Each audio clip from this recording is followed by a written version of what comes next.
छठा अध्याय। उसके उपरांत श्री कृष्ण महाराज बोले, हे अर्जुन, जो पुरुष कर्म के फल को ना चाहता हुआ करने योग्य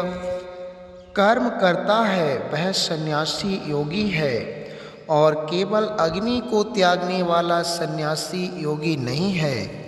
तथा केवल क्रियाओं को त्यागने वाला भी सन्यासी योगी नहीं है। इसलिए हे अर्जुन, जिसको सन्यास ऐसा कहते हैं उसी को तू योग जान, क्योंकि संकल्प को ना त्यागने वाला कोई भी पुरुष योगी नहीं होता। समत्व बुद्धि रूप योग में आरूढ़ होने की इच्छा वाले मननशील पुरुष के लिए योग की प्राप्ति में निष्काम भाव से कर्म करना ही हेतु कहा है, और योग आरूढ़ हो जाने पर उस योगारूढ़ पुरुष के लिए सर्व संकल्पों का अभाव ही कल्याण में हेतु कहा है। जिस काल में ना तो इंद्रियों के भोगों में आसक्त होता है तथा न कर्मों में ही आसक्त होता है, उस काल में सर्व संकल्पों का त्यागी पुरुष योगारूढ़ कहा जाता है। यह योगारूढ़ता कल्याण में हेतु कही है। इसलिए मनुष्य को चाहिए कि अपने द्वारा अपना संसार समुद्र से उद्धार करे और अपने आत्मा को अधोगति में ना पहुँचाए, क्योंकि यह जीवात्मा आप ही तो अपना मित्र है और आप ही अपना शत्रु है, अर्थात और कोई दूसरा शत्रु या मित्र नहीं है। उस जीवात्मा का तो वह आप ही मित्र है कि जिस जीवात्मा द्वारा मन और इंद्रियों सहित शरीर जीता हुआ है, और जिसके द्वारा मन और इंद्रियों सहित शरीर नहीं जीता गया है,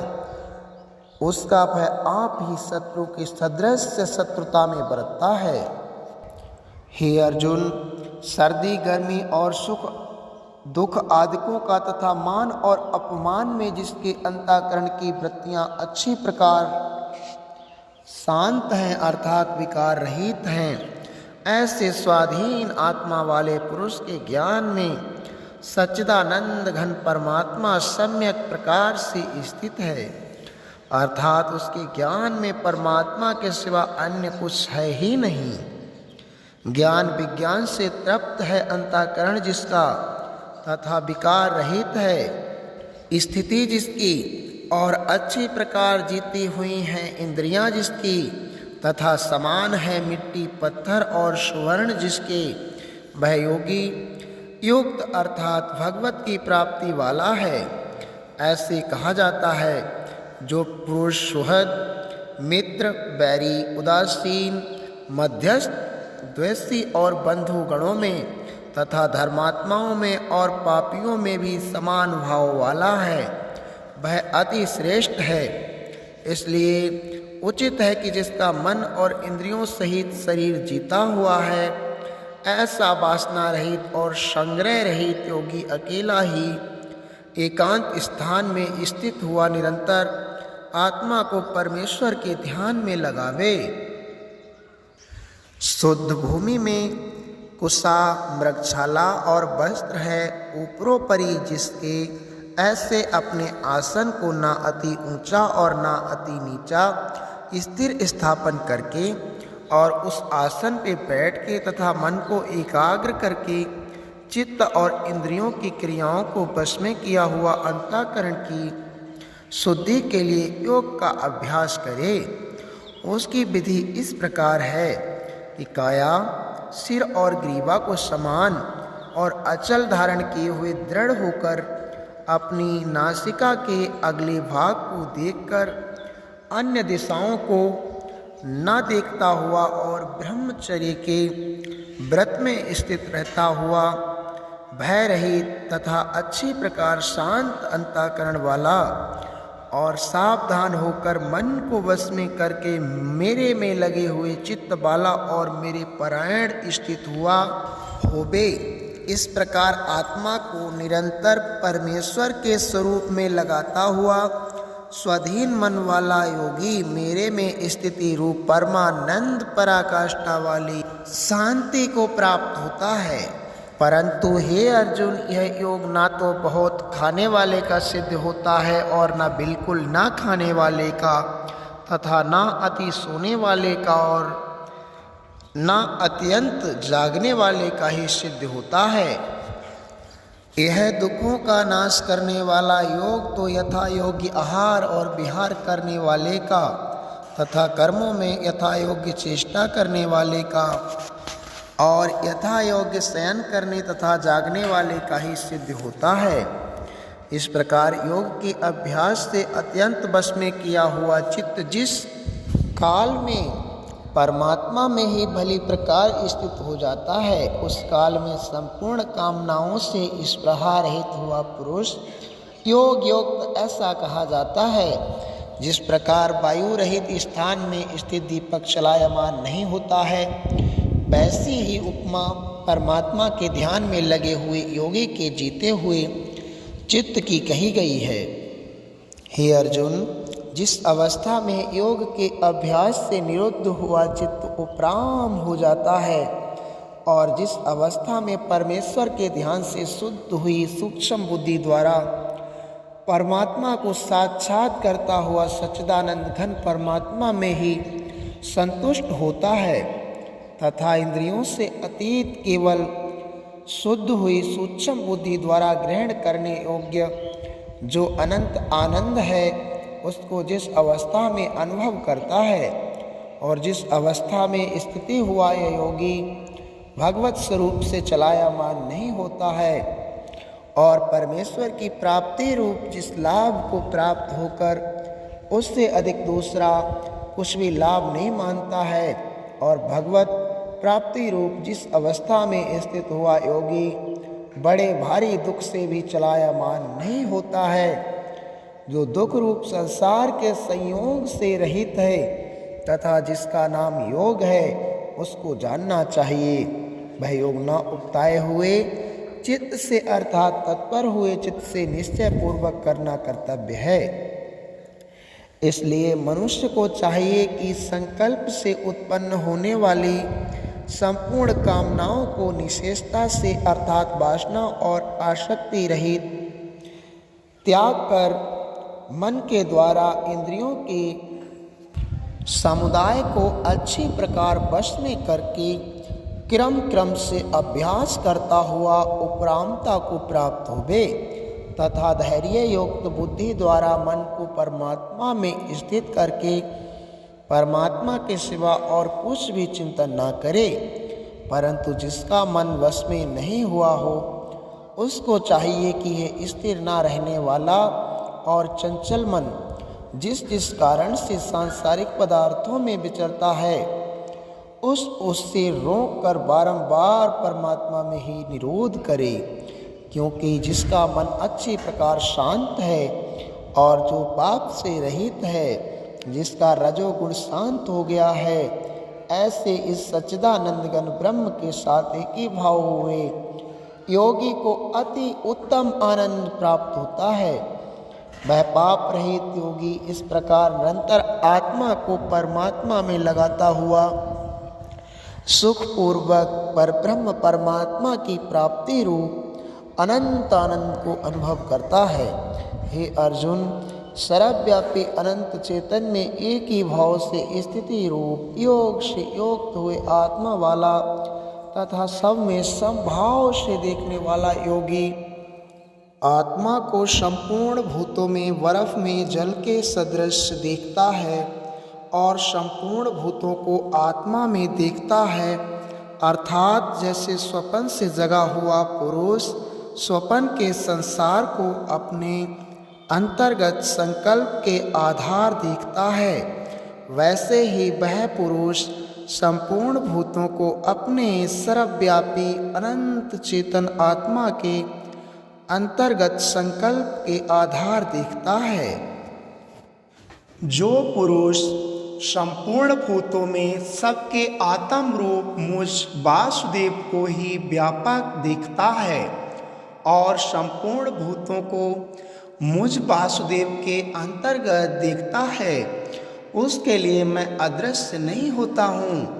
और वह मेरे लिए अदृश्य नहीं होता है,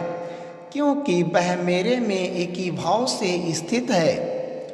इस प्रकार जो पुरुष एक ही भाव में स्थित हुआ संपूर्ण भूतों में आत्म रूप स्थित मुझ सच्चिदानंद घन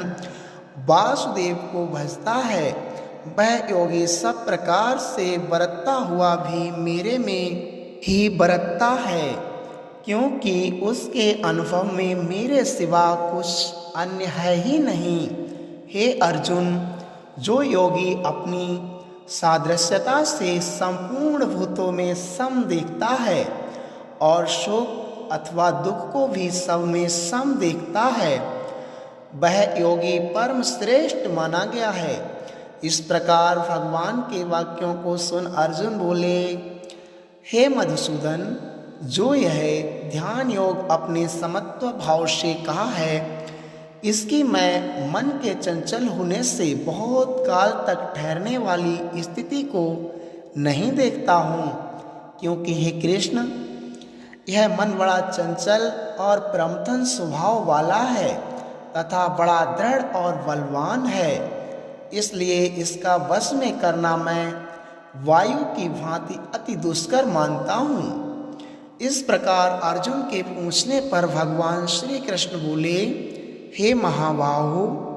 निसंदेह मन चंचल और कठिनता से वश में होने वाला है, परंतु हे कुंती पुत्र अर्जुन, अभ्यास अर्थात स्थिति के लिए बारंबार यत्न करने से और वैराग्य से वश में होता है। इसलिए इसको अवश्य वश में करना चाहिए, क्योंकि मन को वश में न करने वाले पुरुष द्वारा योग दुष्प्राय है, अर्थात प्राप्त होना कठिन है, और स्वाधीन मन वाले प्रयत्नशील पुरुष द्वारा साधन करने से प्राप्त होना सहज है। यह मेरा मत है। इस पर अर्जुन बोले, हे कृष्ण, योग से चलायमान हो गया है मन जिसका, ऐसा शिथिल यतन वाला श्रद्धा युक्त पुरुष योग की सिद्धि को अर्थात भगवत साक्षात्कारता को न प्राप्त होकर किस किस गति को प्राप्त होता है। हे महाबाहो, क्या वह भगवत प्राप्ति के मार्ग में मोहित हुआ आश्रय रहित पुरुष छिन्न भिन्न बादल की भांति दोनों ओर से अर्थात भगवत प्राप्ति और सांसारिक भोगों से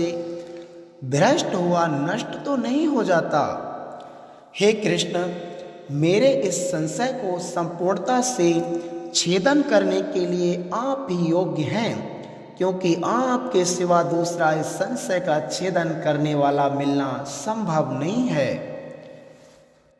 इस प्रकार अर्जुन के पूछने पर श्री कृष्ण भगवान बोले, हे पार्थ, उस पुरुष को ना तो इस लोक में और ना ही परलोक में ही नाश होता है, क्योंकि हे प्यारे, कोई भी शुभ कर्म करने वाला अर्थात भगवत अर्थ कर्म करने वाला दुर्गति को प्राप्त नहीं होता, किंतु वह योग भ्रष्ट पुरुष पुण्यवानों के लोकों को अर्थात स्वर्ग आदि उत्तम लोकों को प्राप्त होकर उनमें बहुत वर्षों तक वास करके शुद्ध आचरण वाले श्रीमान पुरुषों के घर में जन्म लेता है। अथवा वैराग्यवान पुरुष उन लोकों में न जाकर ज्ञानवान योगियों के ही कुल में जन्म लेता है, परंतु इस प्रकार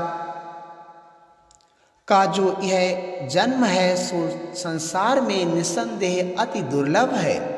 वह पुरुष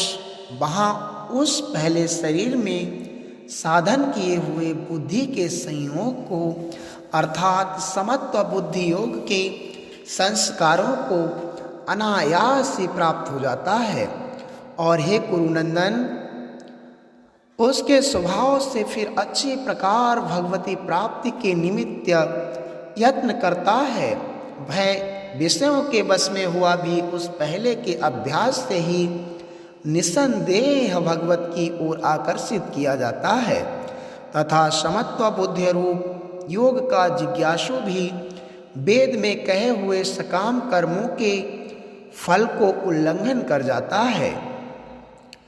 जबकि इस प्रकार मंद प्रयत्न करने वाला योगी भी परम गति को प्राप्त हो जाता है। तब क्या कहना कि अनेक जन्मों से अंतःकरण की शुद्धि रूप सिद्धि को प्राप्त हुआ और अति प्रयत्न से अभ्यास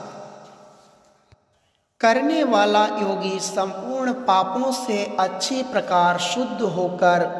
उस साधन के प्रभाव से परम गति को प्राप्त होता है,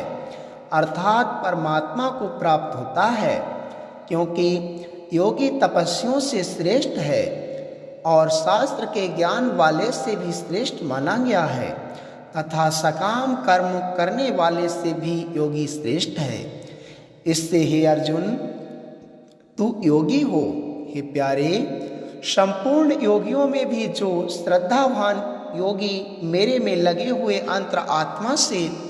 मेरे को निरंतर भजता है, वह योगी मुझे परम श्रेष्ठ मान्य है। इति श्रीमद्भागवत गीता रूपी उपनिषद एवं ब्रह्म विद्या तथा योग शास्त्र विषयक श्री कृष्ण और अर्जुन के संवाद में आत्म संयम योग नामक छठा अध्याय समाप्तः।